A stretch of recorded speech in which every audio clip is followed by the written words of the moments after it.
Hello everyone and welcome to the channel. Today's video focuses on the use of 1980s soft rock in the classic film American Psycho, released in April 2000.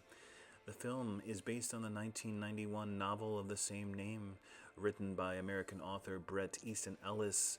American Psycho is Ellis's third novel, preceded by Less Than Zero in 1985 and The Rules of Attraction in 1987. The main character of the film/novel is one Patrick Bateman, a yuppie Wall Street investment banker who lives and works in Manhattan, and the film appears to start in summer/fall of 1988 and ends in spring/summer 1989.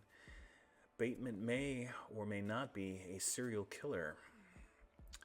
The following does contain spoilers about plot and characters, so if you have never seen the film or read the novel and don't want spoilers, now is the time to depart and hopefully come back soon.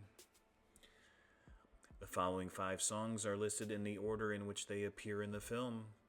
The first song on our list is The Lady in Red, a song by British-Irish singer-songwriter Chris de Burgh.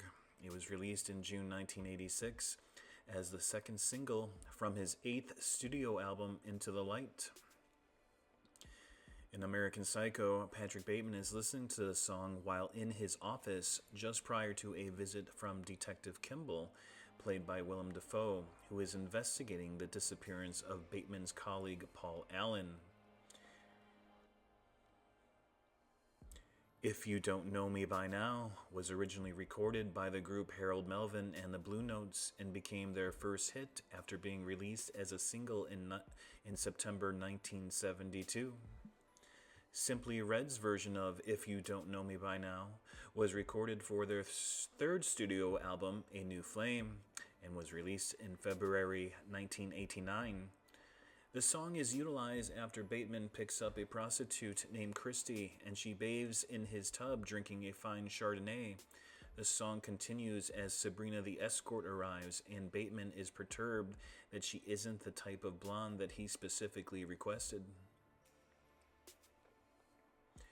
In Too Deep is a song by English rock band Genesis, included as the 4th track on their 13th studio album, Invisible Touch, which was released in June 1986. After Christy is done with her bath, Sabrina the escort and Christy get settled on Bateman's couch. Bateman delivers the classic line, "Do you like Phil Collins?" holding up a CD of Collins's 3rd studio album, No Jacket Required. Collins became the lead singer of Genesis in 1975 after the departure of original singer Peter Gabriel, and then began a concurrent solo career in 1981 with the release of his first studio album, Face Value. So even though Bateman is holding up a Collins solo album, the song that is actually heard is from Genesis's 1986 album Invisible Touch and not Collins's 1985 album No Jacket Required. In the film, Bateman describes In Too Deep as the most moving pop song of the 1980s about monogamy and commitment. The song is extremely uplifting. The lyrics are as positive and affirmative as anything I've heard in rock. Bateman interrupts his musical commentary frequently as he gives demeaning commands to the girls. From the novel, as an observer of love's failings, Collins beats out the boss, aka Bruce Springsteen, again and again, reaching new heights of emotional honesty on In Too Deep. Collins repurposes the lyric In Too Deep during the post-interlude/bridge section of the song Tonight, Tonight, Tonight, the 2nd track of Invisible Touch. Red Lights is a song from Keep Your Distance, the debut album by the British band Curiosity Killed the Cat, released in April 1987. It debuted at number 1 on the UK Albums Chart and is their only album to chart on the Billboard 200. During Bateman's 3rd and final meeting with Detective Kimball, Kimball informs Bateman that his colleague, Marcus Halberstrand has provided Bateman with an alibi for the night of Paul Allen's disappearance, and therefore Bateman is no longer a suspect. Later, Bateman once again picks up Christie and brings her to Paul Allen's apartment, where he introduces Christie to his friend Elizabeth. The song Red Lights softly plays in the background as Bateman grooms his guests into a physical liaison.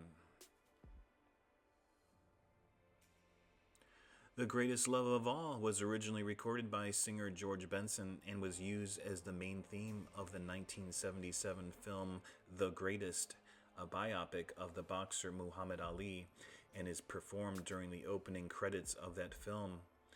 The song was further popularized by Whitney Houston under the title Greatest Love of All, with the word "the" removed. The song was recorded by Houston in December 1984 for her 1985 self-titled debut studio album.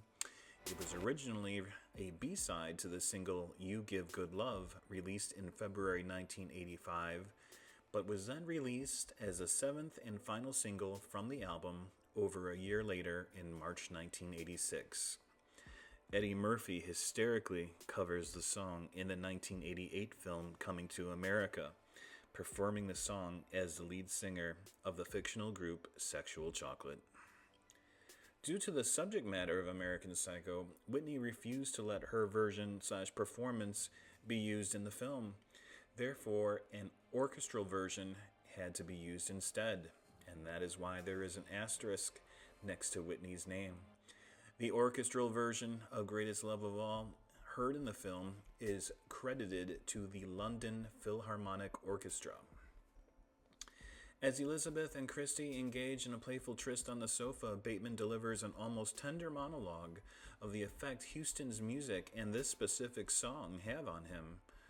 From the film, it's hard to choose a favorite among so many great tracks, but The Greatest Love of All is one of the best, most powerful songs ever written about self-preservation, dignity. Its universal message crosses all boundaries and instills one with the hope it's not too late to better ourselves.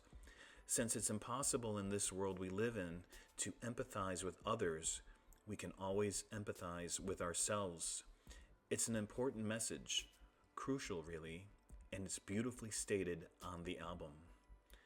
From the novel, the preceding film dialogue regarding the song was mostly verbatim. There is an exception.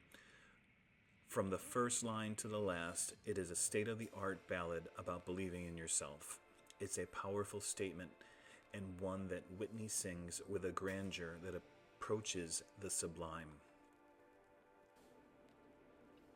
So here are the 5 songs from the 5 albums in which they appear, presented in chronological order of their release in the 1980s. Again, Whitney Houston, February 1985. Christie Berg, Into the Light, May of 1986. Then Genesis, Invisible Touch, June of 1986. Curiosity Killed the Cat, April of 1987. And finally, Simply Red, February 1989. Phil Collins and Whitney Houston have a unique connection. Both released studio albums in February 1985, and they both won Grammys for these 2 albums a year later in February 1986. Collins won for Best Pop Vocal Performance Male, and Houston won her first Grammy for Best Pop Vocal Performance Female. Collins would go on to win Grammys for Album of the Year and Producer of the Year that he shared with his co-producer before the night was over. In addition to their Grammy wins, both artists performed at the 28th Grammys. Houston sang Saving All My Love for You, and Collins sang Susudio, which is humorously used in American Psycho during the tryst between Bateman, Christie, and Sabrina.